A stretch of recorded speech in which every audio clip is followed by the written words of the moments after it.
welcome to the Hello. Fertility Institute of Hawaii. Welcome, everybody. I'm Dr. Karmon, this is Dr. Frattarelli. And then today we just wanted to talk about a few things, mainly about telehealth and what we're doing now with the COVID pandemic, different ways we're able to connect with people while keeping people as safe as possible, as well as general procedures and kind of some of our office flow. For those of you who are going to be signing in or who are signed in right now live, please feel free to ask questions. We can help answer some of your questions. And otherwise, we'll kind of just go through what it's like to be a patient here, whether you're an established patient or a new one. Yeah, it's a little different these days because we're doing a lot of telemedicine rather than seeing patients in the office face to face. But a lot of the things that we will do initially for patients is talking and educating. And we can do that on the phone, and we can do that by telemedicine very easily. And so the first visit is really more of an educational piece for patients, getting history from the patient and the partner, and trying to figure out what might be the issue, and then coming up with kind of a plan of attack and what tests need to be done, and how to go about doing that in today's environment. So we have a few different options for telehealth for our patients. We are currently using the Hilo app, which kind of goes directly through our electronic medical record at this time. And within that, there are even a few options within that. So essentially, when a patient calls to make an appointment, whether you're a new patient or an established patient, we will go through the steps of what you need to do to download the Hilo app. You'll then receive a confirmation email. You'll be able to open your app at your appointment time, and it's going to directly link you via video, either to myself or Dr. Frattarelli or one of our providers, either our nurse practitioners or our physician assistant, to get kind of an initial intake. Right now, those appointments are covered by insurance, most insurance plans, and hopefully that will continue. It's unclear right now whether or not how things will go after the pandemic. Hopefully there is an after the pandemic, but assuming that there is, I'm not sure how things are going to go with telehealth. But certainly for now, those visits are covered, and in fact, some of the insurance companies have even waived co-payments for those visits as well. There's also the option at this time to use Facebook and Skype and other video conferencing type softwares. Those are not quite as secure as you might imagine. However, right now, because of the pandemic, a lot of the laws surrounding that particular type of privacy that has been waived. And so again, for now, those are legal and reasonable ways for us to communicate with you guys.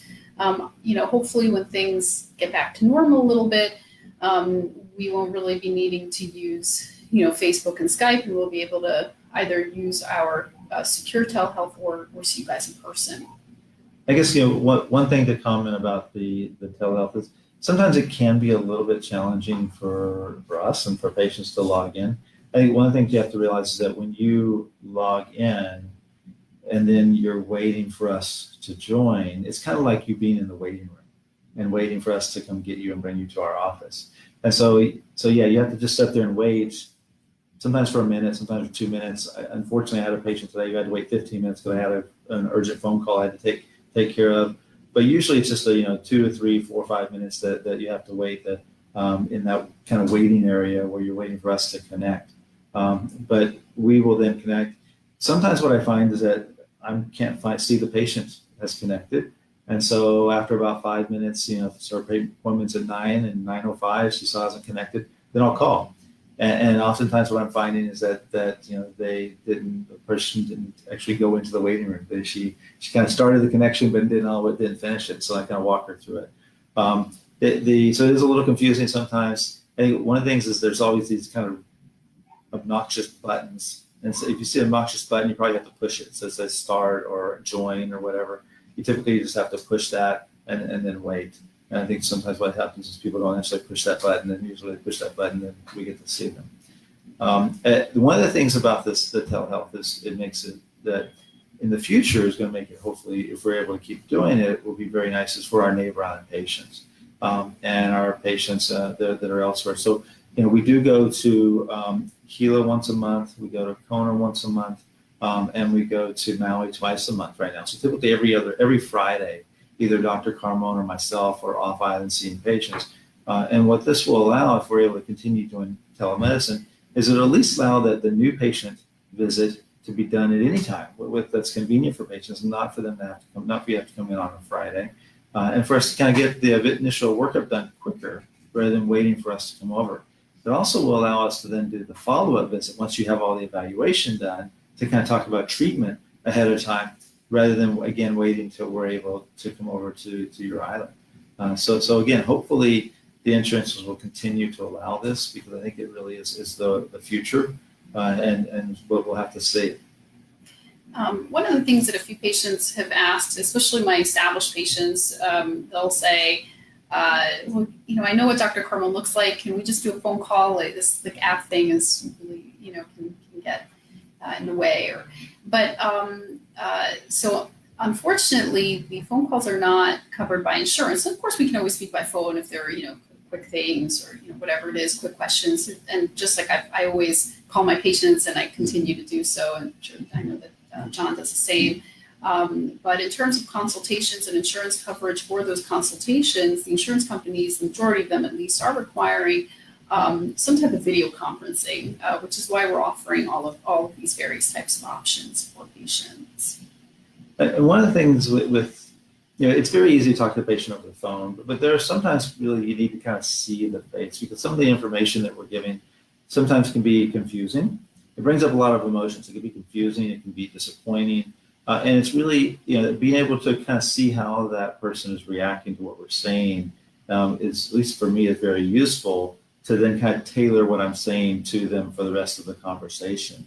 Because sometimes I'll look and I'll realize that maybe they're not quite understanding exactly what I'm saying, and so I'll have to kind of explain it a little bit differently, a little bit better. So seeing the person is really important. Now, if we're just giving a lab value or something like that, that can be done over the phone very easily without seeing them. But a lot of things that we're doing really explaining the techniques, and someone doesn't understand what happened with the embryos or how things go with genetics and stuff. It's really important to be able to see them. Right. Yeah, so I think it would be helpful, and of course, if you guys have questions, please feel free to write in. We'll stop and answer them. But I think it would be helpful just to go through typical initial visits and how everything would go with telehealth and without it, some of the benefits and the drawbacks of the telehealth process. So the initial visit, again, when you call in or you can schedule an appointment, you can also contact us via our portal. You can contact us through our contact page, through our website. So there's a few different ways that you can reach out to us.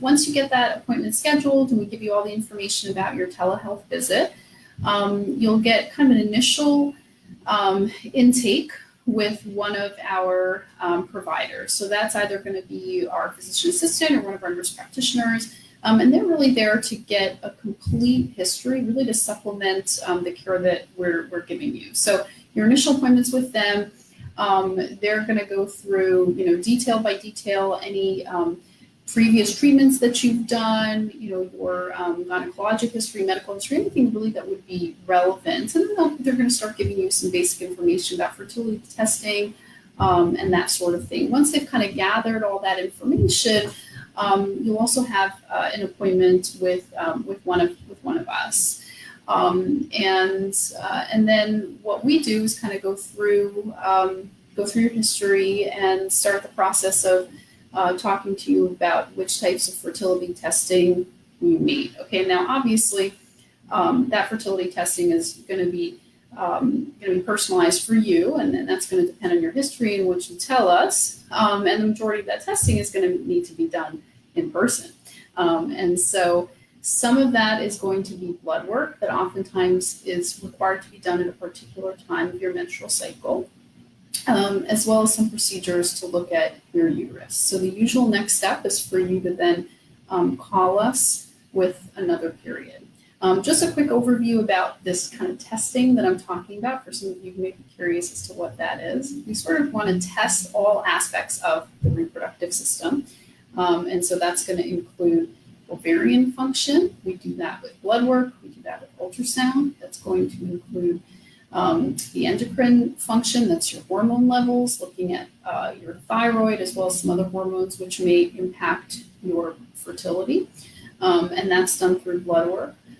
That'll include your testing your fallopian tubes as well as your uterus. And of course, let's not forget semen analysis, which is also a slightly important part, as John always says, of the fertility evaluation. So anyway, once we discuss all of that in that initial telehealth visit, your next step is to call. Usually at that point, we'll schedule you for a saline ultrasound. If that hasn't been done, that's to evaluate the inside lining of the uterus, and that's done in person. We'll try to get evaluation for your fallopian tubes. And that, right now, I think the hospital's just started. So Castle Hospital, we just called Castle. They're starting to do it right now. Queens is not available yet. We are following up to see who's available to start doing HSGs for us. Yes. And then once we kind of do that testing, blood work we can do in our office or clinical labs. Once we and semen analysis also can be done in our office. Once all that is done, we schedule another telehealth visit and go over all the results and what to do next. One thing I do want to point out, another question, I feel like I'm dominating here, I'm sorry. I'm just going to leave. Yeah, one of the other questions that some patients have asked is, well, why can't we just do the visits in person if I'm coming in person and doing all these tests and all these kinds of things? While I understand where they're coming from, of course, COVID, you're much more likely to transmit COVID or be infected by COVID with kind of prolonged contact. These procedures typically are very quick, wearing masks and things like that. But the office visits are long. You would in the in-person visits, you're kind of in a closed room with your physician, your provider, and they're long visits. So that's much higher risk, and that's why we feel at this time it's really much safer to do those via telehealth. The procedures, they cannot be done by telehealth, but they're also very short, and we're really able to limit the risk for infection by taking precautions when we're doing these types of short procedures. So what you lead me to do? Sorry, I said everything. But I think just to clarify one thing. So Dr. Karmon was talking about, you'll see our nurse practitioner or our PA initially in the CS. It's really the same. It's in the same appointment. So it's basically them just collecting information and getting a synopsis together, and then we're able to talk to you about what the findings we think we have. If it's polycystic ovarian syndrome, you're not ovulating, there's a tubal issue, there's sperm issue, whatever the obvious issue is. But then also talk to you, like Dr. Karmon said, about the basic evaluation that needs to take place. Basically, we need egg, we need sperm, we need tubes, we need uterus, and we need everything to happen at the right time in the right place. And so that's what we have to kind of look at to make sure that when we go and have your discuss options visit, that we know that, even though we knew coming in that you had a tubal issue, we still have to make sure that whatever treatment we're going to do, which typically would be IVF if it's a tubal issue, we have to know what your hormone levels are like, your ovaries are like, what the uterus is. So we have to make sure that we know what your prognosis is going to be for pregnancy. So it's still the basic evaluation that we have to do, regardless of what you kind of present with usually. And then as Dr. Karmon was saying about the contact as far as coming in and doing a follow-up visit in-house with us, that definitely is allowed, but we prefer at this point not to do it, and I think most patients would prefer not to do it. But yes, also have to realize is that while we're doing procedures, when we're doing that procedure, and we're doing an ultrasound for you, we are typically going to after the ultrasound and talk to you about what we found. We're not just going to do the ultrasound and walk out and wait for your follow-up visit to discuss it. We're going to discuss what we see immediately, tell you if the ovaries are okay, if there's a uterus issue, and what our plan and on what our concern is at that point. So you're always going to get follow-up with us when you're seeing us every time. Yes, you will. And I think, some of the last things that we did want to mention about this. So, patients, of course, rightfully concerned about privacy, confidentiality. We maintain the same level of privacy and confidentiality with telehealth appointments as we do with in-person appointments, of course. All medical info is directly entered into records. We are not taking pictures or recording any of this. This is all just, it's really the same as it would be in person. So we're listening, we're taking notes, and then that, in written form is being entered into the medical record. Yeah, you'll see us typing into the computer as we're talking to kind of keep track of what you're saying. I think that's kind of what I wanted to review with you guys. I don't know if Dr. Frattarelli has some So I think things. the other thing was, right after the initial visit, what will happen is the PA, nurse practitioner, will send you an email with kind of a synopsis of what the plan is going to be, what ultrasound, if you do a saline ultrasound and blood work and HSG and semen analysis and follow-up, whatever the plan is. They'll give you a little synopsis of that. And typically what we'll also do is send you some, depending on what treatment or what we think might be going on, there's some educational videos that we have that we will share with you when it's appropriate in your treatment. Sometimes we don't know exactly what to share with you initially. We have to wait till your next appointment. Sometimes we know what to share with you initially, and we'll share them with you initially so that you can start watching those educational modules and getting starting the training and the learning immediately. There's also a lot of information on our website, for whatever diagnosis you may have. So we try to update our website. We basically are updating our website all the time so that it's very accurate information for you. So you can always go there for any information that you need. Great, cool. Thanks for joining us. Yeah, thank you. Oh wait, we've got a question here. That's an important thing. Okay, so somebody is asking here, when traveling from Maui, if they need to have a doctor's note to show at the airport when arriving. So first of all, this is kind of a new development that we will mention. Patients traveling from neighbor islands in particular are now not required to quarantine for 14 days if they're traveling for the purpose of medical therapy, which of course this is considered medical treatment. So now you are able to come and see us without quarantining at home. That's different for mainland and international. Okay, do you need a doctor's note? I don't know, but we're going to go ahead and give you one. We're going to give you a doctor's note, and hopefully that won't create any issues, since they do say that you're allowed to come here for elective therapy. Right, and that just happened as of this weekend when Governor Ige on Saturday made that proclamation. So we do have, as Dr. Karmon said, we do have a letter. So as soon as you make that appointment, we'll send you a letter saying that you're going to be coming over to our office on such and such day. And then you just show up to the airport with that letter. You still have to do everything that you would normally do when you travel. You still have to wear a mask, and they're still going to screen you with temperature and everything. So you still get all the normal screening, but you don't need to be quarantined over here for 14 days. You can come over here, come see us, do whatever we need to do, and then you can go back home. Right, yeah, and so somebody else is asking if we're giving the medical exemptions.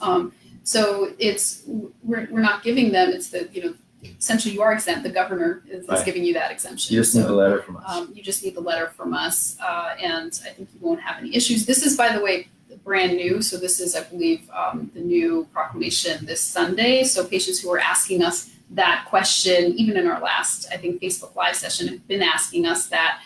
We initially said no. So this is kind of a new change. So I want to specify. So for those patients where that's relevant, please do go ahead and contact us either through our main line or contact your IVF coordinators if you've been assigned one, and we can get your treatment resumed or started.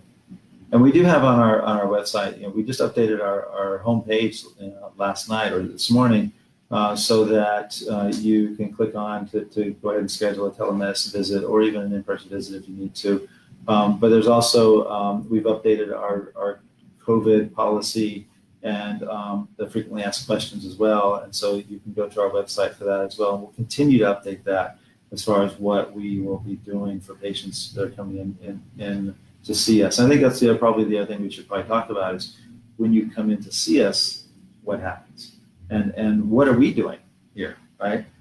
We are typically wearing masks. I'm trusting that Dr. Karmon is okay, so I'm sitting next to her. But the only reason we're not wearing masks right now is because we're on camera. And I would be fine with wearing a mask, but Dr. Karmon likes to be out there and show herself. So yeah, we both took our mask off just to talk here. And so, but in general, everyone wears masks. And everyone social distances. Everyone, when we have our patients or our staff come in, immediately they get a temperature taken. If it's elevated above 100, they go home. They're supposed to also take their temperature at home before they leave, and if it's elevated, they don't come in. We're constantly washing our hands, using hand sanitizer, and obviously we have in the waiting area have very few patients. Actually, I'll let Dr. Karmon talk about what happens with the patients. I'll just talk about what happens with our staff. But we're very in tune to making sure that our staff are safe, and then we're also going to make sure that the patients are safe, and make sure that the whole community is safe as far as COVID goes. I think we do a similar thing with our patients as well. So patients are asked to check their temperatures. You guys are asked to check your temperatures at home before coming in. You guys are asked not to come in if you have symptoms or any medical concerns. When you do come in, we check your temperature. You are asked to go home if you have a fever. And we ask that all patients wear masks. Right now, you are supposed to be wearing some type of cloth mask in public places. So we don't have a particular requirements for the type of mask that you have, but please do come in wearing one. If you don't have a mask, we can provide you with one, but obviously we prefer you walking into the building with a mask on. And then once you're here, we ensure that patients are really not in the waiting room for a long period of time. So we've staggered appointments so that there shouldn't be too many patients who are double booked, shouldn't be too many patients in the waiting room at all. Patients are then brought to the exam room in a very timely fashion, or for if they need to wait. I mean, we try not to keep anybody waiting, but if a patient needs to wait, we prefer that they wait in their exam room rather than wait in the waiting room. We also ask that partners and support members wait outside, other than for procedures where we think that the benefit would really outweigh the risks, such as embryo transfer. We do allow partners to be present for those, and OB ultrasounds, so pregnancy ultrasounds. And of course, there could be special exceptions, things like that, which we're happy to discuss. But in general, we're really just trying to limit the number of people in our office at one time. I think most people won't like that. Most people prefer not waiting in the waiting room with a bunch of people. So as Dr. Karmon said, there are sometimes special circumstances where we'll allow someone to come in at a different time. Like one of the times would be also at the very start of the IVF visit when we're doing teaching. So we have to teach the injections. And sometimes it's better for both, if there's a partner involved, for both partners to be able to see the injection process and what we're doing. So if they're not available, they can always video it, or we can do it by video as well to do some teaching. But again, if there are questions that you have, ask our staff, ask us. The policies are the policies to make everybody safe, but sometimes they have to be bent a little bit as long as everybody's protected. Okay, the protection process is still the same. Partners are still getting their temperature taken when they come in. Everybody washes their hands as soon as they come in, things like that. So regardless if you're a partner or a patient, you're undergoing the same process. All right. I think that might be all. And if we don't see any other questions, so so thank you guys. Thank you so much. Please stay tuned for our future Facebook Live sessions. We're going to have a couple of them coming up. We're going to have one about emotional and mental health. So we're planning that with hopefully with a guest. Right. With we have a guest speaker. coming on. So stay tuned for that. And of course, as always, if you guys have any suggestions or things that you want to hear, please let us know, or let your IVF coordinator know, or you can write in on Facebook, Instagram. Let us know what you'd like to hear about. We're happy to do that. So Dr. Frattarelli loves hearing himself talk, right? Thank you guys. Appreciate it. Aloha. Bye.